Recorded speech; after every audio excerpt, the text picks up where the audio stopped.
कि एसएससी आज भी सम ऑफ ऑल एंगल्स 180 डिग्री पे सवाल पूछने की उम्मीद अगर हम लोग कर रहे हैं तो ये देश अभी बहुत पीछे है, कोई तरक्की नहीं हुई है।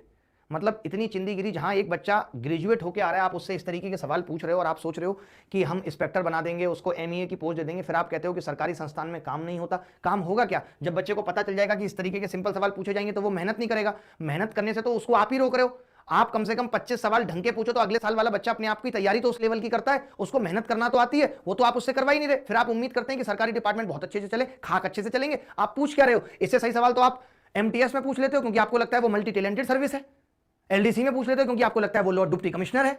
और जहां सीजीएल में बच्चा ग्रेजुएट करके आ रहा है, इंजीनियर है, एक बच्चा जो घर बैठ के कुछ नहीं करा, जिसने नॉर्मली बीए कर ली, उससे भी ये सवाल पूछ लो। एक बच्चा जो आईआईटी करके एसएससी की तैयारी में उतरा, उससे ये सवाल पूछ लो, फर्क पता ही नहीं चलेगा कौन इंटेलिजेंट है। हद है, एसएससी ने नाक कटवा दी, जिसको कहते हैं ना नाक कटवाना। अब हमें पता है कि टोटल एंगल का सम कितना होगा, 4 3 7 और 1 8x माइनस 20 बराबर 180 डिग्री है। x कितना आ जाएगा? 25 अट्ठे 200, 25 आ जाएगा। और अगर किसी ने मुझसे 5x पूछा है तो 125